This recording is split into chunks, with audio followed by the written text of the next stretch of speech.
दोस्तों नमस्कार, मैं हूं संजय अग्रवाल और आप देख रहे हैं एसीसी न्यूज़ टुडे। जितना आज हम अपने क्रांतिकारी देशभक्तों के बारे में जानते हैं, क्या उस समय देश उनके बारे में उतना जानता था? शायद नहीं।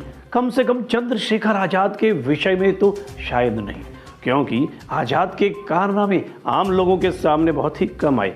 लेकिन जो भी उन्हें जानता था, उन्हें जानने से ज़्यादा मानने लग गया था। आज़ाद कितने ही लोकप्रिय थे, यह उनकी मृत्यु के बाद दुनिया को पता चल पाया। आज 27 फरवरी को उनकी पुण्यतिथि पर हम उनके जीवन के कुछ पहलुओं को जानना चाहेंगे, जो कि बहुत ही रोचक हैं। आज 27 फरवरी को उनकी पुण्यतिथि पर उनके जीवन के कुछ पहलुओं को जानना कम रोचक नहीं है। बचपन से ही बड़े पक्के निशानेबाज थे आज़ाद। 23 जुलाई 1906 को चंद्रशेखर तिवारी का जन्म मध्य प्रदेश के आली राजपुर जिले के भाबरा गांव में हुआ था। बचपन में आदिवासियों के बीच रहकर आज़ाद ने धनुष बाण चलाना सीखा और निशानेबाजी में वे निपुण हो गए थे और बाद में इसी हुनर से क्रांतिकारियों के बीच वे प्रसिद्ध भी रहे। 15 साल की उम्र में ही उन्हें पहली शोहरत मिल गई थी। 15 साल की उम्र में वे गांधी जी से प्रभावित होकर उनके असहयोग आंदोलन में शामिल होकर गिरफ्तार हो गए और जज के सवालों के जवाब में उन्होंने अपना नाम आज़ाद, पिता का नाम स्वतंत्रता और घर का नाम जेल बताया। इससे नाराज होकर जज ने उन्हें 15 कोड़ों की सजा दी। हर कोड़े पर वे वंदे मातरम और गांधी जी की जय, भारत माता की जय के नारे लगाते रहे। इस घटना का जिक्र खुद जवाहरलाल नेहरू ने भी किया है। इसी के बाद से ही उनका नाम के साथ आज़ाद जुड़ गया। कम उम्र में ही अदालत जैसी जगहों पर बेबाकी से दिए जवाबों ने उन्हें प्रसिद्धि तो दिलाई, लेकिन शायद उनके भाग्य में से बड़े बड़े कार्य करने लिखे थे। गांधी जी द्वारा असहयोग आंदोलन बंद करने पर आज़ाद निराश हो गए। तभी उनकी मुलाकात युवा क्रांतिकारी मनमथनाथ गुप्ता जी से हुई, जिन्होंने आज़ाद जी को राम प्रसाद बिस्मिल जी से मिलवाया। बिस्मिल से मिलने के बाद आज़ाद उनके हिंदुस्तान रिपब्लिक एसोसिएशन में शामिल हो गए।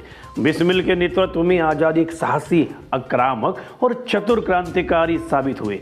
वे ओरछा के पास जंगल में अपने साथियों को निशानेबाजी का प्रशिक्षण देते थे और इस दौरान वे पंडित हरिशंकर ब्रह्मचारी के छद्म नाम से शिक्षण भी किया करते थे। लक्ष्यों को हासिल करने के लिए बहुत से धन की आवश्यकता होती थी, तो धन जुटाने का जिम्मा आज़ाद के पास ही था। जिनके संपर्क में बड़े बड़े लोग थे, जिनमें प्रमुख नाम मोतीलाल नेहरू और उनका परिवार भी था। आज़ाद देश की लड़ाई के लिए चंदा हासिल करने में चतुर थे, लेकिन वह काफ़ी नहीं था। क्रांतिकारियों ने 9 अगस्त 1925 को काकोरी में चलती ट्रेन को रोककर ब्रिटिश खजाने को लूटने की योजना बना डाली।